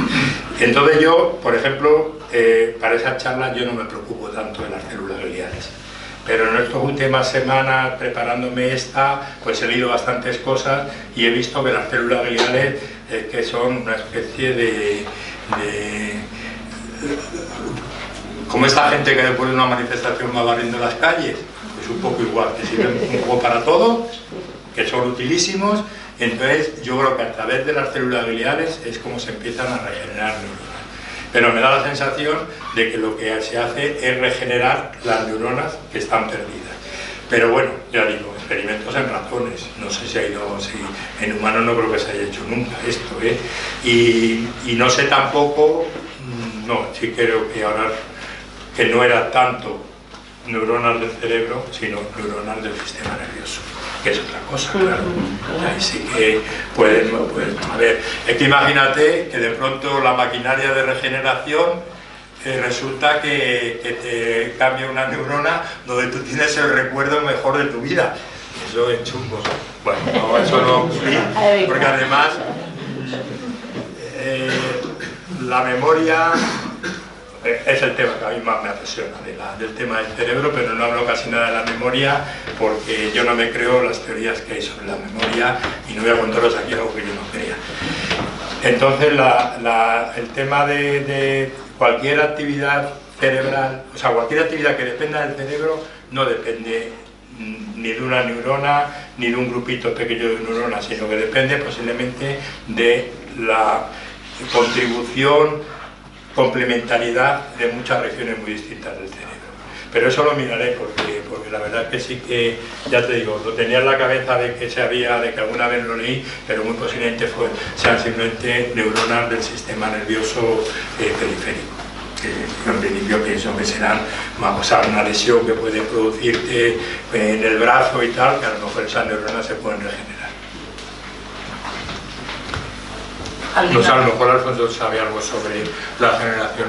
No, tampoco. Parece que en algunas zonas sí hay algo de regeneración, pero no es un tema que lo tenga ahora. Yo, por ejemplo, en el tema de la mielina, claro, mi trabajo con calpaína, bueno, empezó desde la química orgánica, luego digamos que tuve la suerte de colaborar con neurocientíficos del Instituto Cajal, del CSIC y con un médico jefe de servicio del Hospital Puerta de Hierro, y la verdad que fue muy bien la cosa porque tuvimos la suerte de tener buena financiación de la Comunidad de Madrid, cuando daban un poco de financiación, y de la Fundación La Caixa, y la verdad que fue un proyecto bastante interesante, y empezamos por la esclerosis múltiple.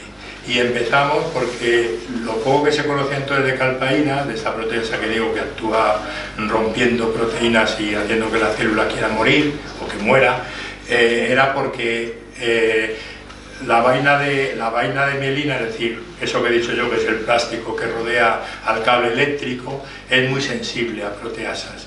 Enseguida, si por ejemplo hay una lesión, de hecho esa creo que es el significado de la palabra esclerosis, rápidamente por ahí empieza a degradarse. ¿Por qué? Porque empiezan a actuar las proteasas. Entonces se vio que por ejemplo en la esclerosis múltiple sobre todo, que era la enfermedad que entonces se estaba estudiando más, y en lo que se llama la lesión traumática cerebral, que yo creo que es más de la zona del bulbo raquídeo, que viene de un golpe, de un accidente, etcétera, es ahí donde empieza a degradarse la vaina de mielina. Y entonces ahí empezamos y bueno, no pudimos hacer ensayo clínico porque eso ya son palabras mayores.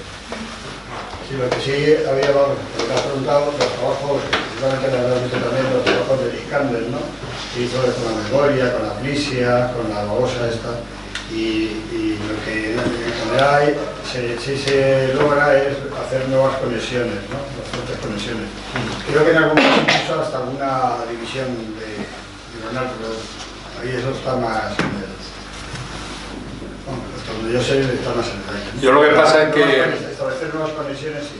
Yo lo que pasa es que la investigación en temas de memoria se ha hecho mucho con el gusano este, es un gusano, la plisia. Es una babosa. Una babosa, bueno, peor aún. No, bueno, es un molusco. Ya. No es un... Bueno, no sé, extrapolable al ser humano, ahí quizás hay un espíritu antropocéntrico. Somos babosos. Con Drosófila también se ha hecho cosas de memoria, con priones precisamente, trabajos de Kander y de... Bueno, pues si os parece dejamos algo para otras sesiones, ¿no? Muchas gracias de nuevo por haber venido y sobre todo a Bernardo. Así que ya hasta el próximo.